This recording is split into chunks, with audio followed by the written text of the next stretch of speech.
अस्सलाम वालेकुम एवरीवन। उम्मीद है कि आप सब खैरियत से होंगे। अच्छा अल्हम्दुलिल्लाह हमने जो है वो 5 क्लासेस कवर कर ली थी। चैप्टर नंबर 5 चल रहा था हमारा प्राइस इंडेक्स नंबर जिसको हम कहते हैं, ठीक है?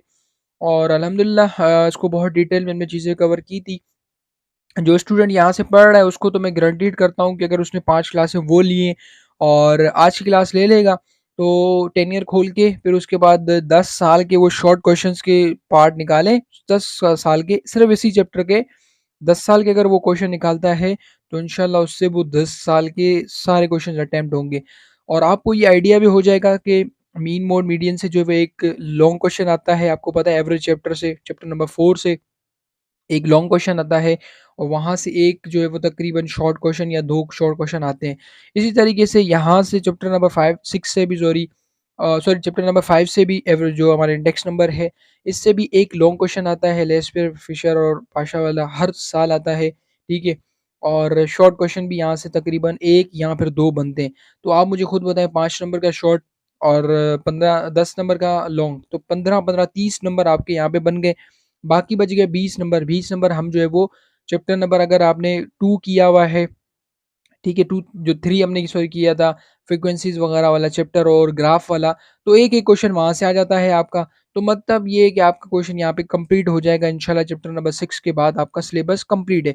लेकिन चैप्टर नंबर 7 हम कवर कवर करेंगे प्रोबेबिलिटी वाला, वो सबसे ज़्यादा तंग करता है स्टूडेंट को। चैप्टर नंबर 5 और 6 सबसे ज़्यादा तंग करता है। स्टूडेंट इसके क्वेश्चंस मतलब देखना भी गवारा नहीं करता। लेकिन अल्हम्दुलिल्लाह हमने जो है वो शुरू की मतलब 5-6 क्लासेस में भी हमने जो है वो इतना कवर कर लिया कि हमसे अब जो है वो सारे शॉर्ट क्वेश्चंस कवर हो रहे हैं अल्हम्दुलिल्लाह। ठीक है, एक-एक चीज़ को डिटेल में समझाया। अगर आपने लेक्चर्स नहीं लिए वो तो ज़रूर जाके लें, वरना मैं आपको ये इस चीज़ की गारंटी नहीं करता कि आपसे जो है वो क्वेश्चंस अटेम्प्ट होंगे। ठीक है, अगर वो लेक्चर्स लेकर आते हैं सारे प्रॉपर्ली तरीके से प्रैक्टिस के साथ, तो फिर मैं आपको गारंटी करता हूँ कि आपके इंशाल्लाह जो है वो ये क्वेश्चन सारे अटेम्प्ट होंगे। अच्छा, दूसरी बात ये है कि अगर आप किसी भी कोचिंग सेंटर में पढ़ते हैं या कहीं भी जाते हैं, तो वहाँ पे आप मुझे बताएँ कि किस तरीके से होता है? मतलब चैप्टर शुरू होता है, थोड़ी डेफिनेशन, फिर एक क्वेश्चन, एक कॉन्सेप्ट समझाया जाता है, फिर दूसरा, फिर उसके क्वेश्चन्स करवाए जाते हैं, फिर तीसरा, फिर चौथा, चलता रहता है और उसके बाद फिर एंड में आपको टेनियर-शेनियर अगर कोई अच्छे टीचर्स होते हैं, तो वो करा देते हैं, नहीं तो वो एग्ज़ाम से कोई 1 महीना पहले जो है वो आपको वो टेनियर कवर करवाते हैं। तो स्टूडेंट के कोई मसले-मसाइल होते हैं, तो वो भी कवर नहीं हो पाते सही से, क्योंकि स्टूडेंट वैसे ही बर्डन में चल रहा होता है, इतना टेंशन में होता है, एग्ज़ाम सर पे हैं, चीज़ें रहती हैं, बाकी सब्जेक्ट्स बहुत सारे होते हैं, उनके रह जाते हैं। तो उसको मद्देनज़र रखते हुए अल्हम्दुलिल्लाह मैंने जो है वो ये कोर्स जो यहाँ पे अपलोड करता हूँ मैं अपने चैनल पे, तो वहाँ पे आपको बखूबी आइडिया है कि वहाँ पे भी एग्ज़ैक्ट उसी तरीके से हम चलते हैं। लेकिन यहाँ पे एक डिफ़रेंस ये है कि जैसे हमारे क्वेश्चंस कवर होते हैं, कॉन्सेप्ट कवर होता है, उसके साथ-साथ में आपको शॉर्ट क्वेश्चंस हैं, पहले हम शॉर्ट कवर करते हैं, फिर उसके बाद डायरेक्ट मैं आपको 10 ईयर के क्वेश्चन भी कवर करवा देता हूँ साथ-ब-साथ, ताकि आपकी जो है वो ये ना हो कि हम यार एंड में जाके हम कवर करेंगे, ठीक है? शुरू में शॉर्ट सारे कवर करवा देता हूँ आपको टेनर के साथ, फिर उसके बाद लॉन्ग चलते हैं, फिर लॉन्ग में जितने उसके क्वेश्चंस आए हुए होते हैं उस टॉपिक के रिलेटेड डिटेल्ड में हम जो है वो सारे उनको वन बाय वन ईज़ी करके उसको समझते भी हैं। ये तो जितने भी स्टूडेंट यहाँ से पढ़ रहे हैं उनके लिए तो मेरे ख्याल से एक बोनस पॉइंट है, प्लस पॉइंट है। फ्री में आपको यार इतनी चीज़ें मिल रही हैं। सीरियसली हम तो ऐसी चीज़ों के लिए मरते थे कि यार हमें कोई इस तरीके से पढ़ा दे। तो चैनल को भी ज़रूर सब्सक्राइब करें और अपने दोस्तों वगैरह के साथ भी शेयर करें ताकि उनकी भी हेल्प होती रहे। दूसरा ये है कि सेकंड ईयर बैंकिंग का कोर्स भी रिकॉर्डेड लेक्चर सारे अवेलेबल हैं, पढ़ा हुआ है कोर्स, ठीक है? ऑनलाइन कोर्स अगर आपको लेना हो बहुत कम प्राइस है, आप मुझसे कॉन्टैक्ट करें एनी टाइम, आपको वो बता दूँगा मैं, आप उसको भी ज़रूर जॉइन कर सकते हैं, नहीं तो ये शुरू में ही आपको नज़र आ गया होगा पम्पलेट, इस पे सारी डिटेल्स मैंने प्रोवाइड की हुई है। तो अगर आप जॉइन करना चाहते हैं तो यार मैं तो कहता हूँ घर बैठो आराम से, जाने कोचिंग जाना, उसकी कॉस्ट अलग, फिर पर था 1 सब्जेक्ट की जो है ₹3000 फीस ले रहे हैं। कोचिंग सेंटर्स वाले, तो 3000 को अगर मल्टीप्लाई करो, मतलब अगर आप 1 साल पढ़ते हो, ठीक है? तो ये देखिए ना, आपके कितने 36,000 बनने, लेकिन यहाँ पे जो मैंने कोर्स बनाया है वो बिल्कुल ही बहुत कम प्राइसेज़ हैं, ठीक है? तो एक टाइम प्राइस देनी है, कोई बार-बार वो नहीं है कि आपको ये पैसे देने पड़ेंगे। और घर पे यार मैंने कोर्स इसीलिए बनाया ताकि मैं स्टेट्स का फ्री में आपको यहाँ पे सारा प्रोवाइड कर रहा हूँ चैनल पे। स्टेट्स आपका अल्हम्दुलिल्लाह यहाँ पे कवर हो जाएगा, अगर यहाँ से सारे लेक्चर्स लेते हैं, तो आपके मैं उम्मीद करता हूँ इंशाल्लाह कि आपके 50 में से 50 आपके यहाँ पे आ जाएँगे स्टेट्स में। ठीक है, स्टेट्स आपने यहाँ से कवर कर लिया, बैंकिंग मैंने आपको विद नोट्स वोट्स सब चीज़ें प्रोवाइड कर दूँगा। वो आप वहाँ पे घर बैठ के आराम से कवर कर लें। बाकी बच गया आपका अकाउंटिंग वगैरह, वो भी कुछ-कुछ लेक्चर्स मैंने अपलोड किए हैं, लेकिन इंशाल्लाह वो सीरीज़ भी शुरू करूँगा तो वो भी मैं आपको कंप्लीट करा दूँगा।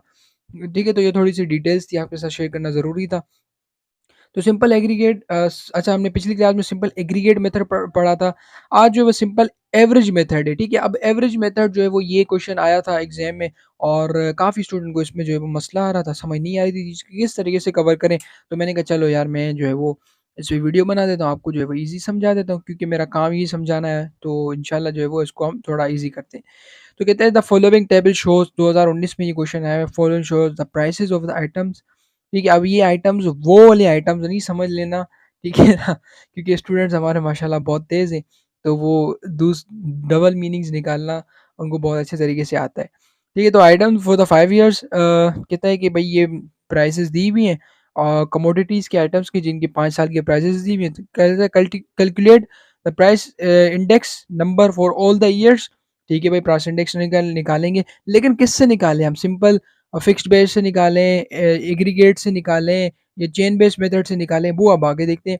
Taking an average of 1919 and 1991 as a base year. अब मुझे एक बात बताएं, आपने मैथ्स में पढ़ा होगा एवरेज, ठीक है?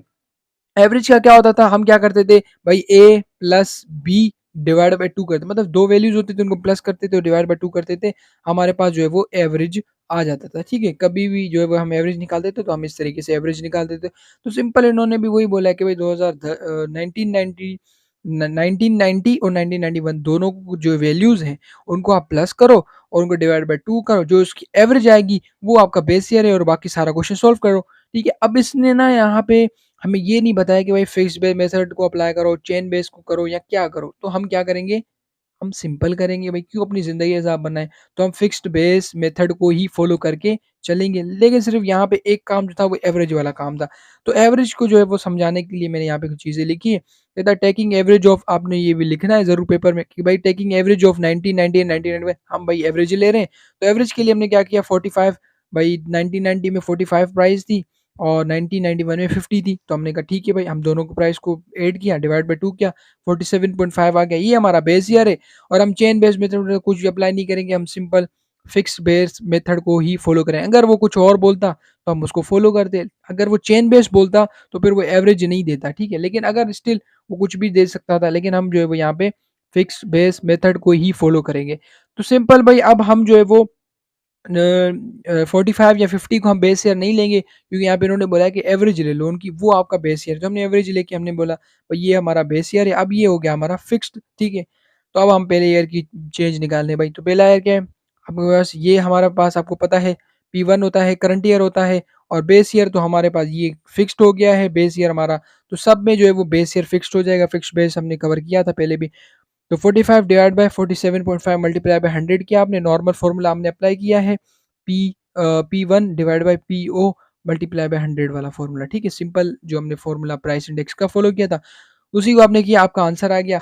इसी तरीके से जो है वो यहाँ पे मैंने दो और भी निकाले हुए हैं, ठीक है? 1990 की 90 का निकाल लिया, 1991 की बात करें तो हमारे पास ये क्या है, ये हमारा आपको पता है P1 होता है, ठीक है? और ये PO है, PO हमारे पास ऑलरेडी हमने निकाला था, वो फिक्स्ड ही होता है। फिक्स्ड बेस में तो हमने 50 डिवाइड बाय 47.5 मल्टीप्लाई बाय 100 किया, हमारे पास आंसर आ गया। इसी तरीके से आपको सारे क्वेश्चन सॉल्व करने हैं, ठीक है? 1992 का निकालते हैं, 60 डिवाइड बाय 47.5। अच्छा एक बात याद रखिएगा, पहले इसको ऐसे डिवाइड कर दीजिएगा, फिर उसके बाद जो है वो मल्टीप्लाई बाय 100 कर, मल्टीप्लाई बाय इसको सॉरी मैंने जो है वो 47.5, ठीक है, ये किया, फिर मल्टीप्लाई बाय इसको हम 100 कर देंगे और ये हमारे पास 126.31। अच्छा मैंने 4-4 वैल्यूज़ ली हैं, ठीक है, लेकिन आप 2 वैल्यूज़ भी ले सकते हैं। अगर 2 वैल्यूज़ लेंगे तो आपको पता है पहली वैल्यू 3, दूसरी वैल्यू उसके आगे वाला नंबर अगर 5 है या 5 से बड़ा है तो ये न वैल्यू चेंज हो जाती है। तो इसको आप ऐसे भी लिख सकते थे कि 126.32 32% इसके साथ साइन लगाते हैं लोग, लगा लें तो सही, अच्छी बात है, नहीं लगाते तो कोई मसला नहीं, ठीक है? क्योंकि हमने मल्टीप्लाई बाय 100 किया तो परसेंटेज का साइन आएगा। 4 वैल्यूज़ लिखेंगे तब भी कोई मसला नहीं, एग्ज़ामिनर एक्सेप्ट कर लेगा, 2 लिखेंगे तब भी कोई मसला नहीं, एग्ज़ामिनर एक्सेप्ट कर लेगा, ठीक है? तो अब 65 की वैल्यू कैसे निकलेगी? वीडियो को पॉज़ करें, खुद निकालें, फिर उसके बाद यहाँ पे देखेंगे कि वाक़ई आपने सही निकाली नहीं, ठीक है? मैं इसको सॉल्व करता हूँ। तो हम जो है 65 डिवाइड बाय 47.5 किया, ठीक है? ये अच्छा ये स्टूडेंट को पता नहीं चलता इसको पॉइंट्स में कैसे लाएँ? तो ये वाला साइन देख रहे हैं, इसको यूँ दबाएँगे आपके पास पॉइंट्स में आ जाएगा, फिर मल्टीप्लाई बाय हमने सिंपल 100 कर लिया, दोबारा इसको दबाएँगे तो ये आपके पास 136, तो इसी तरीके से ये आपका सब सॉल्व होता जाएगा। सिंपल उन्होंने बोला था कि भाई आपने जो है 90, 90, 90, 91 को एवरेज लो और उसको बेस ईयर बना, हमने एवरेज लेके उसको बेस ईयर बना लिया। वो सबके सामने सबके नीचे फिक्स्ड होता है, आपको पता है, ठीक है? तो वो हम जो है वो इसको फिक्स्ड रखेंगे, जैसे यहाँ पे फिक्स्ड है, जैसे यहाँ पे फिक्स्ड है, इसी तरीके से यहाँ पे भी फिक्स्ड होगा। 47.5 मल्टीप्लाई बाय 100 करेंगे और उसके बाद हमारे पास 1993 की 65 वैल्यू है, तो 65 डिवाइड बाय 47.5 मल्टीप्लाई बाय 100 करेंगे। आपके पास आंसर आते जाएंगे और यहाँ तक आपका क्वेश्चन सॉल्व हो गया। तो ये 2019 का क्वेश्चन था, हमने कवर किया है अल्हम्दुलिल्लाह। ठीक है, इससे पहले भी हमने पिछली क्लास में भी एक टेनर का क्वेश्चन कवर किया था। तो यहाँ पे जो है अब हमारे 10 ईयर के सारे क्वेश्चंस जो है वो कंप्लीट होते हैं। ठीक है, मैं आपको 10 ईयर भी दिखा देता हूँ एक बार, ठीक है? और हम उसमें भी देखते हैं कि वाक़ई आपसे क्वेश्चंस अटेम्प्ट हो रहे हैं या नहीं हो रहे। या एक काम करते हैं, हम जो है वो अगली क्लास में हम देखेंगे इसको कि हम जो है वो 10 ईयर के क्वेश्चंस हमसे कितने अटेम्प्ट हो रहे हैं विदिन 6 क्लासेस, सही है? बाकी लॉन्ग का रह गया, लॉन्ग में बस एक ही कॉन्सेप्ट है, फिशर, पाशे और लेस्पर फार्मूला, हम उसको कवर करेंगे, उसके बाद सारे उसके 10 ईयर के क्वेश्चंस कवर करेंगे। आपका यहाँ पे चैप्टर ये ख़त्म हो जाएगा। तो उम्मीद है कि क्लास समझ में आई होगी आपको, लेक्चर समझ में आया होगा। इतनी डिटेल में चीज़ें प्रोवाइड कर रहा हूँ, तो उसके लिए आपको क्या करना है, चैनल को सब्सक्राइब करना है, शेयर करना है, शेयर उनके साथ करना है कि जिनको वाक़ई हेल्प की भी ज़रूरत है। नहीं हुई तो उनके साथ शेयर करें, एज़ अ सदका समझ के दूसरों के साथ शेयर करें। मैं एज़ अ सदका समझ के आपको पढ़ाता हूँ। मेरी दुआ थी अल्लाह से कि अल्लाह मुझे इतना इल्म सिखाओ, मुझे इतना इतना इतना मैं पढ़ लूँ कि मैं अगले को पढ़ा सकूँ, तो ऐसा इल्म अल्लाह मुझे देना। तो आप भी इस ये दुआ ज़रूर किया करें कि या अल्लाह मुझे इस लेवल पे सिखाना, इस लेवल पे पढ़ने की तौफ़ीक देना, ताकि मैं आपके लोगों की आपकी मदद कर सकूँ, स्टूडेंट्स की, ठीक है? बहुत से ऐसे स्टूडेंट्स होते हैं जो इतने बैकग्राउंड से बैकवर्ड बैकग्राउंड से होते हैं कि उनके पास फीस तक नहीं होती पढ़ने की कोचिंग सेंटर्स वगैरह में। इसीलिए मैंने यहाँ पे सारी चीज़ें शुरू की हैं। बिलीव मी, अगर ये जिस कोचिंग सेंटर्स वाले जिनसे मैं पढ़ के आया हूँ, जिनसे मैं पढ़ता हूँ, अगर उन्होंने देख लिया ना ये चीज़ें मेरी, मैं तो उनको पता है, खैर एप्रिशिएट भी करते हैं कभी-कभी, लेकिन उनको जो रियल ज़रूरत उनको नहीं पता इतनी चीज़ें, उनको पता चल जाए। तो इतनी चीज़ें जो मैं प्रोवाइड कर रहा हूँ यहाँ पे, या स्टूडेंट्स ऐसे-ऐसे हैं जिनको ये चीज़ें, ये लेक्चर्स वहाँ तक पहुँचा देते हैं आप, तो मेरे ख़्याल से इनको कोचिंग सेंटर जाने की ज़रूरत नहीं है। यार ये इतने सिंपल कोर्सेज़ हैं, स्टैट्स, बैंकिंग वग़ैरह ये सब आप घर पे पढ़ सकते हो यार। क्यों फिर मेरे ख़्याल से इतनी ये 30-30, 40,000, 50,000 रुपए जाके फ़ीस देते हो आप कोचिंग सेंटर में, जाना, आना, मतलब बहुत ख़्वारी है। जो जो चीज़ें आप खुद कवर कर सकते हैं ना, उनको घर पे कवर करें। अकाउंटिंग के लिए मैं आपको ज़रूर कहूँगा क्लासेस लिया करें। अकाउंटिंग अल्हम्दुलिल्लाह मुझे सेकंड ईयर की इतनी डेप्थ में आती है और इतनी डेप्थ में मैं पढ़ा सकता हूँ आपको कि वो भी आपकी जाने की ज़रूरत नहीं पड़ेगी। लेकिन उसके लिए बहुत सारी चीज़ें चाहिए, उसके लिए वैसी टूल्स चाहिए, तो इसीलिए मैं थोड़ा वेट में हूँ, ताकि मैंने कहा यार जो जो चीज़ें कवर हो सकती है मुझसे, मैं वो कवर करवा लूँ। उसके बाद बाकी उन चीज़ों पे हम देखेंगे। और बेकिंग का कोर्स भी पड़ा हुआ है, वो भी आप जॉइन करना चाहते हैं, अगर जॉइन कर लें, मैं आपको रिकमेंड करूँगा। बहुत सस्ते में यार, फ्री में समझो दे रहा हूँ मैं आपको। ठीक है, तो मिलते हैं फिर अगली क्लास में, तब तक अल्लाह हाफ़िज़, दुआ में याद